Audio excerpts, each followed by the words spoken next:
नमस्कार, आप सभी का एक बार फिर से बहुत बहुत स्वागत है। सो फ्रेंड्स, इस वीडियो में हम बात करेंगे कि प्रेगनेंसी के 7वें महीने से लेकर 9वें महीने तक आपको कौन कौन से काम नहीं करना है। देखो जी, ऐसा होता है कि प्रेगनेंसी के फर्स्ट ट्राइमेस्टर में और सेकंड ट्राइमेस्टर में आपका बच्चा छोटा रहता है और आपके शरीर में और भी बहुत सारी परेशानियां नहीं होती हैं जो कि 7वें महीने से होना स्टार्ट हो जाती हैं। इसलिए बहुत सारी चीज़ें आप पहले कर सकती थी, लेकिन जब आपकी प्रेगनेंसी का थर्ड ट्राइमेस्टर स्टार्ट हो जाता है तब आपको कुछ चीज़ें नहीं करनी चाहिए। तो आज के इस वीडियो में हम इसी के बारे में जानेंगे। तो चलिए वीडियो स्टार्ट करते हैं।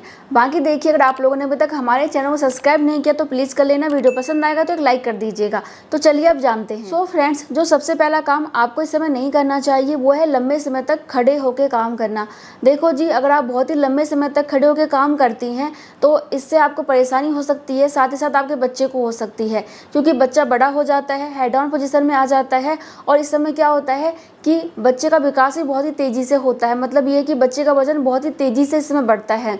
और बच्चे के वजन को बढ़ाने के लिए क्या करना होता है कि आपको बहुत सारी चीज़ें खानी पड़ती हैं, ज़रूरी पोषक तत्व लेना पड़ता है। लेकिन लंबे समय तक खड़े होने से क्या होता है कि बच्चे के शरीर में ठीक से रक्त का प्रवाह नहीं होता, ठीक से बच्चे को ऑक्सीजन नहीं मिल पाती और बच्चे को ठीक से पोषक तत्व नहीं मिल पाता। इसलिए बहुत ज़रूरी है कि बच्चे के लिए आप ज़्यादा लंबे समय तक खड़े रहें, लेकिन आपको आराम भी ज़्यादा करना है। इसके अलावा क्या होता है कि लंबे समय तक खड़े होने की वजह से आपको पैरों में सूजन की प्रॉब्लम हो सकती है। इसके अलावा आपको पैरों में दर्द की प्रॉब्लम हो सकती है।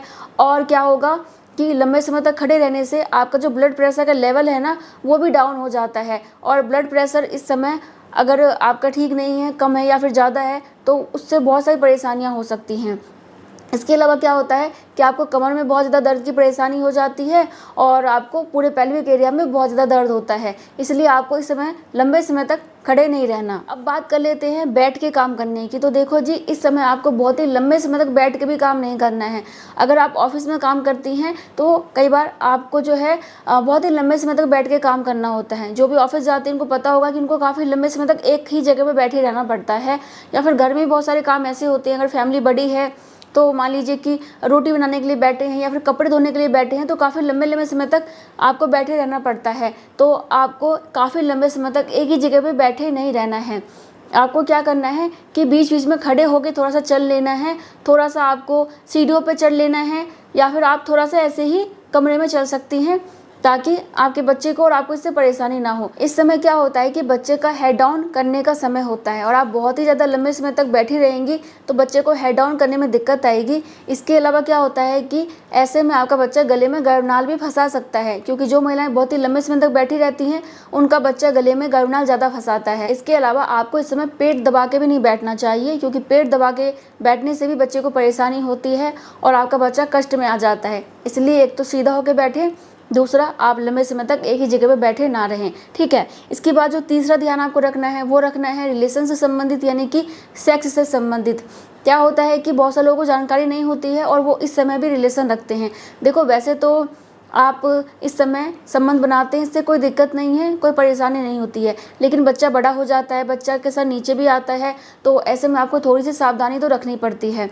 बहुत सारे लोग तो इस समय अवॉइड करते हैं ताकि बच्चे को कोई खतरा ना रहे, लेकिन अगर आप करना चाहते हैं तो पोजीशन का ध्यान रखें।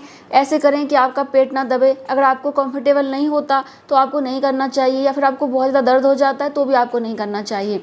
बाकी तो अपने डॉक्टर से इस बारे में पूछें कि क्या सही है या फिर सही नहीं है। इसके बाद जो चौथा काम आपको इस समय नहीं करना है वो है तनाव लेना, यानी कि टेंशन में रहना, स्ट्रेस में रहना।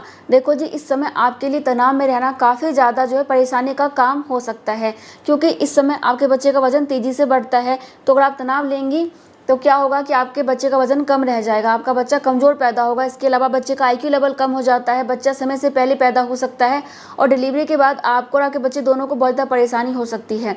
ऐसा नहीं है कि तनाव लेने से आपके बच्चे को परेशानी होती है, आपको भी बहुत ज़्यादा परेशानी होती है। तनाव लेने से क्या होता है कि आपकी पूरे बॉडी का जो फंक्शन है वो बिगड़ जाता है और ऐसे में आपको ना तो ठीक से नींद आती है, ना भूख लगती है। आप कुछ खाते भी हैं ना, अच्छा भी खाते हैं, वो आपके शरीर में नहीं लगती है, क्योंकि तनाव की वजह से, तनाव के हार्मोन्स की वजह से सारा जो भी आपका पोषक तत्व है वो ख़त्म हो जाता है। तो आपका शरीर भी खराब और बच्चे का शरीर भी खराब, और इसके अलावा क्या होगा कि नॉर्मल डिलीवरी में भी दिक्कत आएगी। तो इसीलिए जितना हो सके इस समय खुश रहिए और तनाव को टाटा बाय बाय कह दीजिए। बाकी जो पांचवा काम है जो कि आपको इस समय नहीं करना है वो है पीठ के और पेट के बल सोना।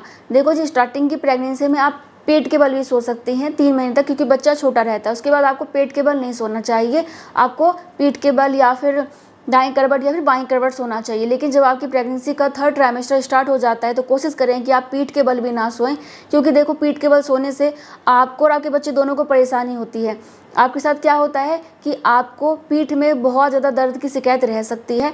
इसके अलावा आपको पूरे पेल्विक एरिया में दर्द होता है, पैरों में सूजन की प्रॉब्लम भी बहुत ज़्यादा हो सकती है। और अगर आपके बच्चे की बात करें तो बच्चे को ठीक से ब्लड सप्लाई नहीं मिल पाता, ठीक से ऑक्सीजन नहीं मिल पाता, और आपका बच्चा ठीक से हलचल भी नहीं कर पाता है, और आपके बच्चे का विकास खराब होता है, बच्चे के वजन पे इफ़ेक्ट पड़ता है, और आपका बच्चा ठीक से हलचल नहीं करेगा तो आपका बच्चा ऐसे में भी कमज़ोर हो जाता है। क्योंकि बच्चा आपका तभी अच्छे से विकसित होता है जब वो बहुत ही अच्छे से घूम पाता है, बहुत ही अच्छे से हलचल करता है।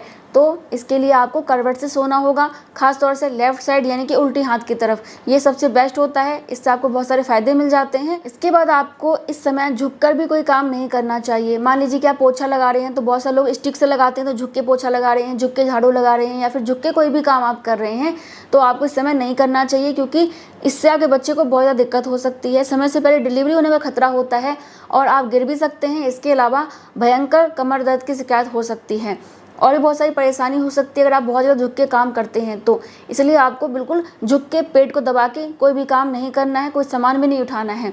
और हाँ देखिए जी, क्या होता है कि जब स्टार्टिंग की प्रेगनेंसी होती है ना तो हमें लगता है कि हमें कोई भारी सामान उठाना नहीं चाहिए और हमें खिसकाना नहीं चाहिए, लेकिन इस समय भी आपको कोई भारी सामान उठाना भी नहीं है, खिसकाना भी नहीं है, क्योंकि इस समय अगर आप ये गलती करेंगे तो समय से पहले डिलीवरी होने का खतरा होता है, ब्लीडिंग भी हो सकती है और आपको दर्द तो होगा ही।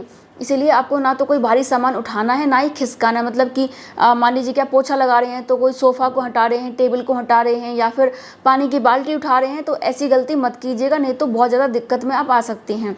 इसके अलावा आपको इस समय नीचे पॉलीथीन मार के भी नहीं बैठना चाहिए, क्योंकि बच्चे को इससे बहुत ज़्यादा दिक्कत होती है। बच्चा हेड डाउन पोजीशन में आने लग जाता है तो उसमें दिक्कत हो सकती है और बच्चे को अंदर चोट भी लग सकती है। इसलिए बहुत देर तक पॉलीथीन मार के ना बैठें। थोड़ा बहुत बैठ रहे हैं कोई बात नहीं, लेकिन कोशिश करें कि पॉलीथीन मार के आप बिल्कुल भी इस समय ना बैठें। देखो कुछ महिलाओं को क्या लगता है कि इस समय ना खासतौर से प्रेगनेंसी के 8वें या 9वें महीने में हमें जितना काम करना था हमने कर लिया, जितना एक्सरसाइज करना था कर लिया, अब हमें कुछ भी नहीं करना, केवल आराम करना है।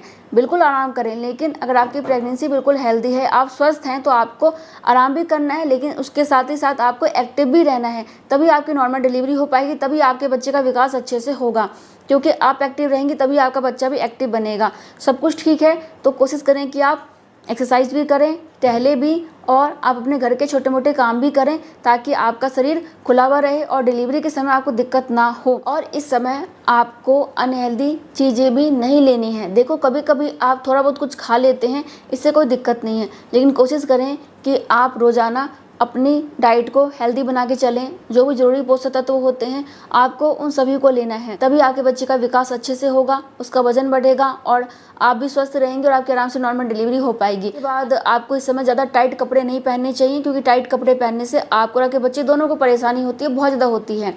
इसलिए ढीले ढाले सूती के वस्त्र पहने, कॉटन के कपड़े पहने, वो आपके लिए बेस्ट रहेगा, चाहे आप अंदर का पहन रही हैं चाहे बाहर का पहन रही हैं, ठीक है। तो इस बात का ध्यान रखिएगा। सो फ्रेंड्स, जो चीज़ें मैंने आपको बताई हैं उन चीज़ों का ध्यान रखिएगा, उसको करने से बचिएगा, बाकी अपने डॉक्टर के संपर्क में रहिएगा। और मैं मिलती हूँ नेक्स्ट वीडियो में, तब तक के लिए bye bye, thank you so much, नमस्ते।